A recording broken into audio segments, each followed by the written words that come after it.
Hey, what was it? L.A. Noire. Imagine Dawn Guard mixed with L.A. Noire, where you kill the murderers. But hypothetically, those murderers being killed may lead to hundreds of deaths unknown to you, and that's sad. So there's no beatings of little girls. Does the comparison to Mass Effect mean that you are essentially trapped on the Citadel while the story is going on in the outside world? No, I think what it means is the entire game. There's like no action. The entire game is conversation. Oh, that wow. sounds. Oh, that was neat. That sounds like a text adventure game. Yeah, you got killed by this guy right here. Seriously? Yep. That is embarrassing. The Sparrow exploded. Well, you know, see, the problem was you didn't collect more of this harmonic Seraphite, so you have a greater depth and understanding of the game because of materials you've collected. Yeah, that's the problem. So bringing it back to Forsaken. Go back to. Yeah, go ahead. I was going to say, I wonder how much of a lead-in, you get the tease with Prince Aldrin's ship in the, cave on Mars, but. Yes, and then they don't mention Aldrin or anything to do with the Forsaken, really. Yeah, was it a teaser? the setting. Remember, this was a character. Was it just dramatic foreshadowing? I mean, and then they said, don't expect cutscenes and stuff. That in of itself, I think, is a major mistake. I mean, especially to tell people ahead of time. Oh, by the way, yeah, remember the hallmark of the expansion that everyone loves? Yeah, we're not doing that. The only way that they're going to be able to go without doing that is if they have scripted events in missions where there's a bunch of dialogue and you have Vanguard and other significant characters in game, performing actions and executing dialogue to further the story.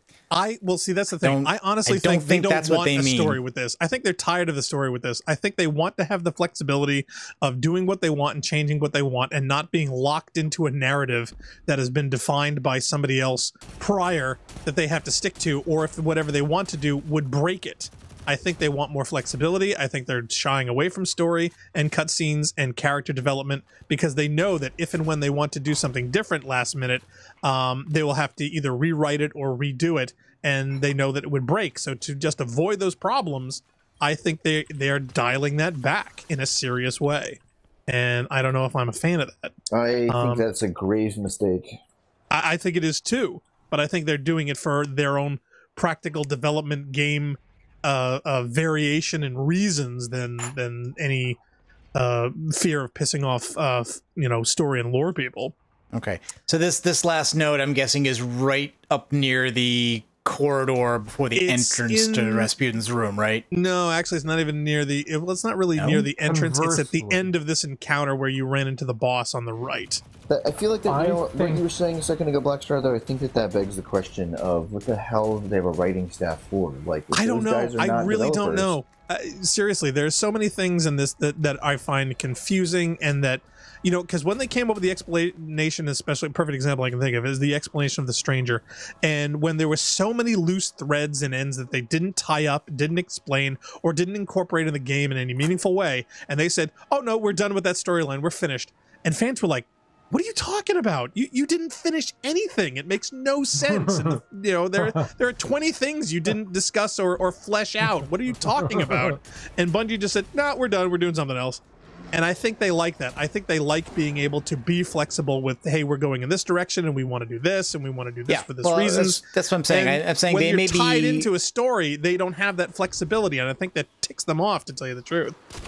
Yeah, I think they're being driven either by art or by gameplay. In other words, they basically say gameplay. What kind of gameplay do we want? What kind of things do we want people to collect? And then they build the stuff around that. They're not saying, okay, having defeated the darkness in the Black Garden, where's the next logical thing to happen in the plot? There's a perfect example of the darkness. It's like, wait a minute, the darkness doesn't exist anymore? Then they dumped the big bad. Yeah, I'm sorry. The whole big thing that they built up for so long, say, it doesn't exist anymore. Terminator 2, by the way, no robots. So it's yeah, this one. exactly. Oh yeah, when they talked about the whole thing of the frame war and everything with Rasputin, and suddenly, nope, that's not a thing. Diary So, yeah, 4 out of 5. So now we go back to Bray again. I don't think they want to be tied to a Bible as far as where they want to bring the story and what characters they want to have in it. I was going to do a longer thing about. Oh, why does that? Oh, okay, because it's the diary right next to her. Has nobody pointed out the fact that Rasputin looks like a giant Siva node? You think? I think Siva nodes look like him. I don't think it's Silver. I think that's supposed to be Golden Age human design. Well, we were gonna do a thing, and I should see now that they've done the reset. I wanted to do some footage and do a thing about, because like My Name Is Bife did a lore video, and where he kind of went off on what they did with Aldrin's ship, because there's a series of Grimoire cards that actually says exactly what happened to Aldrin after Taken King, and they ignored it. And they ignored it. Yeah, they did not include it. Basically, like, his ship was supposed to have crashed on a different part of Mars, and he went and had a bunch of different adventures, and there was, it's a whole long thing. And he was very upset. He was like, look, Bungie can't continue to ignore stuff you've already put out. And I think the problem basically is that it's so cheap to do that. And it's so expensive to make an expansion that they're never going to let something written in the grimoire that they know most people didn't read define the direction that was very cheap to produce, because it doesn't require any art, it doesn't require any programming, it doesn't require any QA or support. They're never going to let the grimoire lock them into something if they decide it turns out we want to do something. So now they're doing a Mars expansion. He was supposed to have crashed on Mars. They want to hint at what comes next by having his ship there, and they want to set it on Mars at a recognizable place, and then it turns out, oh, that's not where we crashed the ship. We just change it. We just change it. And he wanted an in-world explanation of like, well, maybe he crashed his ship somewhere else, and then he crashed it a second time after his other adventures. And I'm like, no, man, get out. I think fundamentally it comes down to this. They want gameplay to drive story. They don't want the story driving the gameplay. Yeah, at least not the story in the ancillary materials. Yes. Like, and not, I think they not think the grimoire, of it as ancillary. I think they really do. Yeah, not the novels. They do. They do. Just like all the people who are like, I want to see Spartan 3s because they were in the novel. I want to see the other Spartans from Reach in a game. And I just think it's a mistake to get too invested in that stuff, really. Yeah, they don't want the story painting them into a corner. Unless Frankie's running your company. Well, they started exactly what you're talking about with Reach. So I got the exotic now, but I don't have any space for it. I have to move something. Right. You're exactly right, Mal. You make a really good point. Reach retcon. There's a reason Cody Miller's so pissed off at Reach, and there's a reason I don't like it as well. They really retconned some fundamental parts of not only the novels but of previous games. Okay. And I think no part of any novel was ever actually fundamental to Halo from Bungie's perspective. Right. Exactly, and I'm fine with that. And it's a mistake to think so. And so, and I take that point absolutely, and it's well made. Yeah. But when we're talking about an entirely different IP, where you literally have a clean slate, you can write whatever story you want to do. And Bungie, I think, in typical fashion, because Destiny, there's echoes of Halo all throughout Destiny, thematically. And particularly and Marathon, yeah. All the enemies with three eyes. Come on, we know where that came from. Right, but the whole idea of like the end point of the universe and all of that kind of stuff. Like there are way too many references about all of that within Destiny for that not to be the direction that they're going, I think. But to having had the clean slate, and Destiny's still a relatively young IP, but retconning so early on in its life cycle is, to the extent that they've done, I want to say it's unforgivable. I'm never going to be as invested as I want to be in Destiny because of that, because it doesn't seem to me, and I agree with everything that Blackstar is saying. I don't think that they're going to get back on track and unscrew some of this stuff about the lore. They're just going to keep on going, and they just want to be able to freeform add in concepts on the fly. She just gave me an exotic for my quest at 345, but I can buy the legendary version from her at 358. Yeah. For 10 shards. I would. So you can just always buy an energy scout from her at whatever drops you're getting, right? So 358. So just I think so. Basically your current character level, because I'm 360. I can get one at 361 right now. Interesting. Well, I think I agree with you completely. So when Halo would, when Halo did things like, even with 343, when they did things like said, oh, Forerunner aren't actually humans, even though the books had kind of stated that they were Yeah, humans. they kind of spilled the beans. Who started this? There's nobody over here doing this. That's Some people I've known have done that. They started and run away. When the amount of things that Destiny is saying, oh, never mind, about, and how fundamental they are to the story, I'm just not gonna, I don't care anymore. And I also think that it's to an extent a smart move on their part. They realize that the people that they've got into this game don't really care about the story as much as they care about the hobby. Right, but is that because it's a bad story or because the execution really day one was so bad? And stuff, they're gone. They want the people with no lives who want to. But the thing is, for the story people, and to me, I was very, very much interested in the story that Bungie had originally done, and was always looking for more of it. And because there was never enough of it incorporated into the actual game itself, I was somewhat disappointed in it, hoping that as the game progressed, as the years went by, as they added and changed things, that would be corrected and or modified, which of course never was the case. It was in fact the exact opposite. They retconned what they'd made before, and they went in total different directions and had pretty much put a coat or a sheen of story, a veneer that was so skin deep as to make investment or interest in it meaningless. But I think this is a perfect example, and Aldrin being probably the best one within Destiny 2 so far, is that this is indicative of the direction that they plan on going and what they plan on doing and how it's going to work for the future. And the fact that they do want gameplay to be the primary motivator. Maybe there's a discrepancy or a distance or an animosity, or just the fact that people don't want to be limited in how they design and their ideas and executions of things they come up with for gameplay if story doesn't match up. And they just don't want to deal with that. They don't want to have to worry about that. So the easiest way is, hey, we're just going to do the gameplay that we want to do, and we'll just sprinkle on a little story bits here and there. They're bacon bits. They're parsley. They're not the meal. So that being said, for all the people that aren't fans or didn't care about it, or realize that Destiny's story was in fact so limited since day one, they don't care. They're interested in collectibles, they're interested in Crucible and Trials, they're interested in the PvE aspects of what you do and how you collect, and that's enough for people. Maybe that's good enough. That was not even close. How many people do we have doing that? 4? Oh, I don't know, 3 or 4, but I don't think anybody here at this particular event was really invested.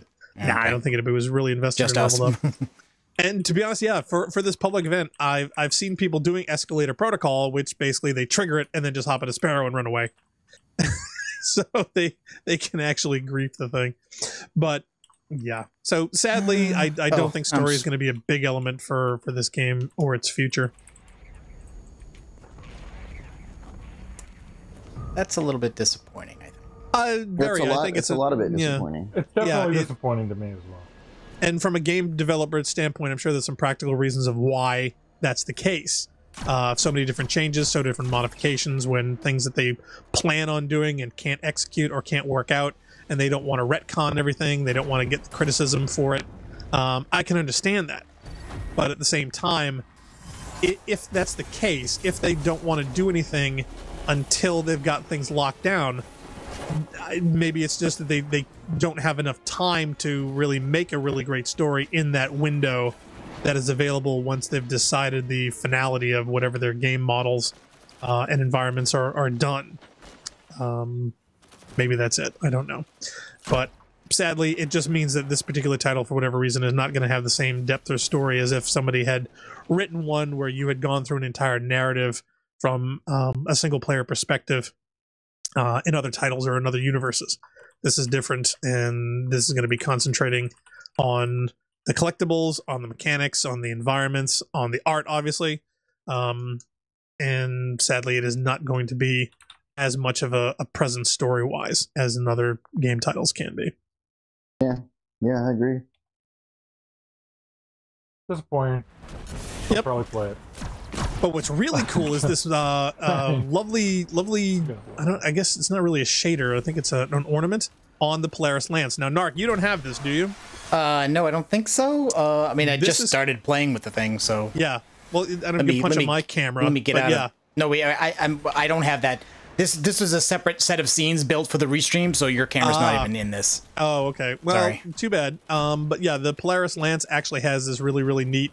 It's called the Bray Legacy weapon ornament, and it actually changes the model somewhat, and as well as the shader on it. And to be honest, I kind of like it. It actually does look kind of neat. A lot of the weapon ornaments I'm not a huge fan of. Yeah, I don't have the ornament yet. Yeah, it's pretty cool. So I highly recommend it because not only does it change that, but it also changed the reticle, where what you're targeting. And remember that perk that I mentioned before, when you get enough headshots, you get that explosive round. This one has a much better indicator of when that actually happens.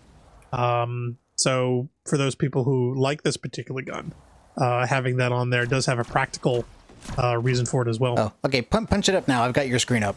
Got it? Yeah. Gonna die here in a second. You are gonna die, yeah. That's okay. I don't care. But there it is. Good. So as you can see, it's a definitely a different design. There's a much longer barrel to it. I mean, it literally goes off the screen. But as you look down the reticle sights, see the difference? When you fire things and you can actually get the perk of the headshots. Let's see if I can actually pull this off. If I can get 5 or 6 of these. I have too many guys with shields on and things. Okay, here we go with the boss. Let's see if I can get him around. Okay, see there it procced? Yeah. See if I can get it again. The whole gun actually lit up. Yeah. And you get an explosive round. There we go.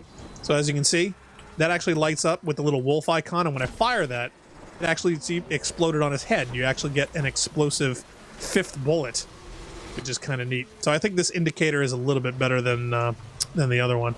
But yeah, so I've been using the hey guys, the extra shader for this. I'm gonna have to jump off here. Yeah, I think we're gonna end the stream anyway. I mean, we did the stream. We talked about it. Yep. I got my exotic scout rifle. That was pretty much what our objective was for today. Well, thanks everyone for tuning in. Before you leave, hold on. Now, before you leave, what are the 3 things that you are most excited about on the new expansion? From what you can tell from this thing. I'll give you 3 and then a +1. The one is the Gambit mode is by far the thing that I'm most interested in, because that appears to be a change in the depth of gameplay that I have been looking for a long time. Because even though I'm a PvP junkie with regard to Bungie games, it's always felt kind of, I don't know, the gameplay's always just felt kind of narrow, just very limited, and that seems to be the seems like it's going to scratch the itch that I've got. So far and above everything else, that I'm excited to check out the Dreaming City. I'm not sure what all it really all the functionality that they were talking about refers to, in terms of it being like a living space. And well, I mean, we talked about story. That's probably not really gonna happen. So I just want to see what the quality of life improvements that they're gonna make are. But the last thing, the +1 was I want to see if anything has happened to the Queen. If we get the Queen back at any point or not. No, right? The dialogue. Oh no, they've wrapped up that story. Say what? They've done everything with her that they planned on doing. She's finished. We're done with her. They wouldn't add in Aldrin if the Queen wasn't there. I wouldn't have thought so. Yeah. Yeah, that's kind of what I'm thinking. They wouldn't. The Aldrin and the Queen are. But then they said, "Don't worry about cutscenes." I mean, so, right? Or don't expect them. Mm-hmm. Very strange. Okay, so Black Star, what are your things? I want to see how the random roll is going to incorporate, because what I've actually wanted from when they mentioned the modifications option would be to have weapons have like a standard 3 or 4 perks, and then have you add your own. And the way that they say that they're going to be incorporating random rolls in with the mods, I'm like, well, how is that going to work? Does that mean the standard perks on the weapons are going to be random and you can still add in your mods? Are you going to be able to add more mods? Only a single mod? I mean, they haven't really gone into the specifics, so I'm curious how that's going. And the way I've always wanted it to work would be you have a gun that has a stock set. It has this and this and this. And then you can either level up or add your own options, more stability, greater range, faster reload, what have you. And they've never really quite done that. So I'm curious as to how they're actually going to execute in this and whether or not I'm going to be happy with it. So I'm interested, but I can't say I'm going to get my, too worked up about it, because a lot of times it's just a setup for disappointment. So we'll see. Rivendell definitely looks cool. I wasn't a big fan of the big open rock area and whatnot. I knew we were going to the reef, but I don't know how that's going to work. The new baddies, or if you can say they're new baddies, I don't know if they're going to be reskins or whatnot. The new Gambit gameplay, when they talked about the new mode, I was very, very interested. Once I started seeing more about it, I started getting less excited. So I'm sorry. All I see is supremacy options within this, and I see it literally devolving into Slayer quicker than any other game mode. Because when they said, oh, well, should I be doing this, or should I be doing that, or should I be this? I'm sorry, everyone that you play, they're only interested in kill counts. They only care about Slayer. That's the only mode that anybody ever cares about in this game. They want to kill, they want to dominate, they want to get more kills than you so that they can say online they're better than everybody else. That's all they care about. They don't care, oh my god, I captured more flags, or oh no, I got more cubes in the article here. No, I don't see that as being... Yeah, I don't see that as being taking off and being the new default mode everyone wants to do. So those are the things I was most interested in, but I don't know how the execution is going to go, because there's always been this history, sadly, of over-promising or under-delivering, or sparking imagination where people get excited, and then when the reality hits them, they realize, oh, wait a minute, it's not all I hoped. So I'm cautiously optimistic. Okay, but at the same time, as a minor aside, I just want to point out I'm in the hangar now. If the crowds are any indication of who's pledging, what is it? Like, I'm on my way to Dead Orbit. There's one person up here in Future War Cult. They came in after me. Okay. There is a crowd of like 6 people around Dead Orbit. I didn't even look. I didn't look at New Monarchy. I'm gonna go. Tell you what. I'm gonna go to New Monarchy, and you can punch up my camera, and I'll tell you how many people are there. Hold on. Here we go, live and direct from the tower. We're gonna see how many people are in fact in front of New Monarchy. What do you think, Narc? What are the things you're excited about? I mean, look, I'm excited to see some kind of new content. I kind of like if they're going to roll back some of the systems that I enjoyed engaging with. I mean, like, I know it's a weird thing, but I enjoyed unlocking weapon perks. I was not against random rolls. Guys, there are 3 people in front of Executor Hideo, and 2 of them are NPCs. Yeah, okay. That's fair. So we have one guy in front of New Monarchy. Just saying, one guy. Yeah, so I'm going to pledge Dead Orbit right now. I'm off to Dead Orbit now, too. And they've taken away the incentive now to spread out and just pledge one each. It's per account now, not per player. So you correct per character. So you can't just pick them all and win no matter what. Yep. Which is fine. And to be honest, that makes sense. I didn't even bother to do that. When I realized that was the option, it's like, what was the point? And to be honest, none of the weapons were really that compelling anyway. But man, I gotta say, the tower is absolutely full. Yes, it is a buzz of blueberries everywhere you look. It's reset. So yeah, this is definitely. I think this is going to be indicative of the near future, where Dead Orbit is going to win because of Graviton Lance. That I think is going to be the big deal killer for everyone else. That's surprising. Oh wow, you're right. Yeah, look at all these people. Yeah. Yep. Wait. Did you answer the question? Yeah, what was your question? I don't remember anymore. Sadly, yeah, I've been looking at the armor and the styles and everything else, and nothing is blowing my skirt up, to tell you the truth, on any of them. I think the shaders and or stylistic options have not been compelling me in any way, shape, or form. The ship that they've got for him is pretty much like some of the other ships. Yeah, it's got little lines on it. Ooh, yay. Pretty similar. It's not bad. It's not great either. Yeah, chosen investments. Yeah, I'm not a big fan of all those ammo packs everywhere. And let's see. The hand cannon. Yeah, rampage, armor piercing, alloy mag, crossfire, hit mark, steady. I mean, it's nothing. I mean, it's got a lot of impact. I mean, it's up there. It's a high impact type.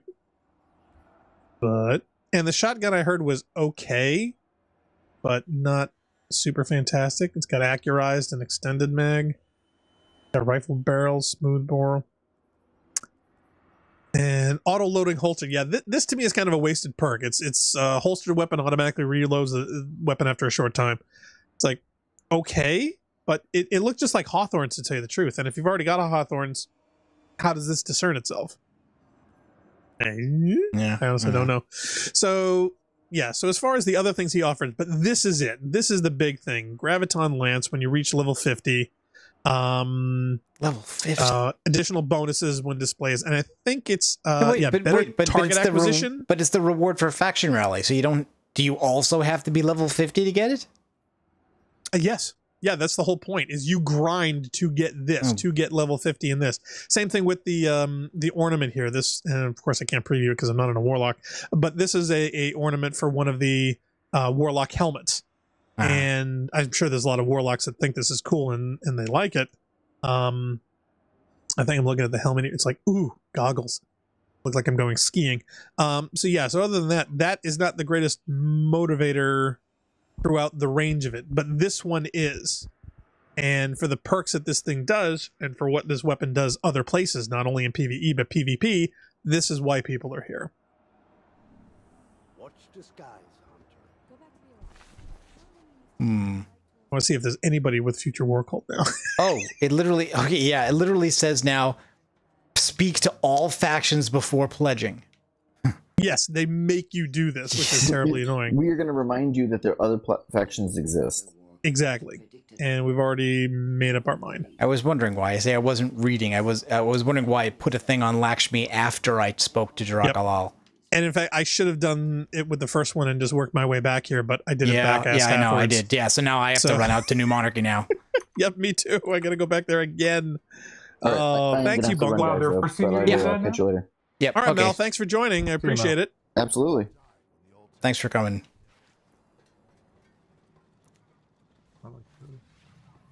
Okay. So, Funk, who have you decided to pledge to, if at all? Nobody. Because I don't care. You're not going to partake? Nope. All the guns suck. Yep. Why bother? I think we'd agree on that. Not only that, but also the armor and the shaders. There's no even fantastic shader that I think would look great on anything particular. So seriously, there's one motivation here, just one. It used to be that Dead Orbit had some boss shaders and it was nigh impossible to get them. And so then, okay, everything Dead Orbit all the time just to get those stupid shaders. Yep. Because they had Revenant? Point. They had one of the best shaders in the game at the time. So. Oh yeah. Though there were a couple other ones that actually were darker. I think, in fact, we did some tests, and Revenant was a gray color. Yeah. Turned out to be. But there were a couple shaders that actually had more black in them. In fact, it was hysterical that. What was the one that they had that either was actually called black or was midnight or something like that? Oh, Super Black? Super Black. Yeah, there were actually other shaders that had a darker shade of black than Super Black, which to me kind of defeated the name in and of itself. So it's like, why call it that? I'm okay with it. It's very, very weird, the game. Mm-hmm. I found out that one of the best ways to do it is, especially once the House of Wolves came out, which is the best version of the game besides the launch version. Why I do not. Is to just get New Monarchy, or not New Monarchy, Dead Orbit stuff, and Piece of dead orbit. take out all the shaders and just use the dead orbit stuff, and then you look super cool. Wow, level 50. I'm never going to do that. Okay. It actually goes away a lot quicker than you think. I mean, I'm already up to like level 30 on the Vanguard without even trying. I mean, I'm literally just doing the same things we normally do I'm not, during the but week. I've been holding on to my stuff because I haven't reached the level cap yet, and I'm like, I don't feel I need to diversify my collection of weapons with random low level rolls until I reach the top. So it's like I'm just wasting them. So well, this one you're going to get a bonus by not only with Renown, which also increases the difficulty. You know, it increases damage coming in, decreases damage going out, and also makes you weaker. But it also means that all when sounds you get very rewards. Oh yeah, well think about it. You know, it's like the Nightfall things where they change the options that you have, and excuse me, not the Nightfall, the heroic strikes. It's not unprecedented in the game. They've had mechanics like that before. But the thing is that supposedly once you get armor pieces and put those on, that also increases the renown that you get, and it also increases the rewards you get. So the trick here though is to not die, because when you die, you lose renown. So it's basically they're changing your gameplay to be more cautious and to be more centric and careful about how you progress instead of just grinding them out over and over and over again repeatedly. It's eliminating speed running, which obviously you're not a fan of, and it makes you be more tactical and treat seem to figure adversaries out more they respectfully. can't seem to figure out what they wanted to do with that, because they're like with the kick to orbit Nightfall modifier, that meant don't speed run, be careful, stay alive.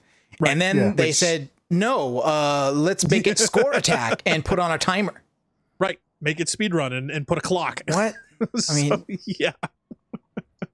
That's like the opposite. That's like the opposite. That's the opposite of what you were doing. Yes. Yeah. It really shows me. Weird. It says to me that they don't have a plan, and what they're doing is they had a plan to start Destiny 1, and then they planned to change Destiny the plan. 1 had a plan, and then everything they've done, every single move they've done, has been to placate complainers online. Yeah, pretty much. Yeah. Actually, what's really funny is that this prismatic matrix, apparently I've gotten everything out of this except the boots, which I have had but have gotten rid of, and the Warmind emote. Yeah. Which is funny because I do want this one. Yeah. So I have a prismatic thing. Yeah. So I'm wondering, should I try it? So this now I have a 50-50 chance of getting what I want. No, you're going to get the boots. Because, because the two exotics. I thought that unlocked in order. I thought those unlock in order. Well, if they do, then this is first, because it always goes down the right column first. Does it? So all right, well, then do it. Well, I'm just thinking for the content we're going to do live to see whether or not I actually get what I want. Ready? Yeah. All right, here we go. Do it. 3, 2, 1, activate. You idiot. Oh, I got to hold it. Excellent. Boots. And I got the boots. Thank you, Bungie. So here we are, nothing new with how Bungie's system does in getting rewards. The prismatic matrix, I had a 50-50 chance and still didn't get what I want. Thank you, Bungie. So there you go. The only way that could have been more peak Destiny is that if you'd gotten 2 tokens to go with it. Yes, I would have gotten duplicates. 2 tokens. And a blue. Yep. In fact, the one thing I'm looking for, see this guy, Bacon Slaying? Oh, yeah. That's what I want. Popcorn. I want the popcorn one. Yeah. See, people know how much of a popcorn guy I am. Okay, well, thanks everybody for watching, and we'll be back later. We'll be doing more Life is Strange on Sunday. We're still going to do Franbeau at some point. And we have to see where we can put that in the schedule. Yeah, we may do some faction rally stuff. We may show off how this renown stuff works. Maybe. I may drag him out. But thank you all for watching. We certainly hope you enjoyed it. And if you get a chance, please check out all of our content on our Rampancy.net YouTube channel. I am Blackstar, along with Narcogen, Funkmon, and Malagate. Thank you all for joining us, and we certainly hope to catch you all in our very next video. See you then. Please come visit my house on July 17th. Just stay away from the sink.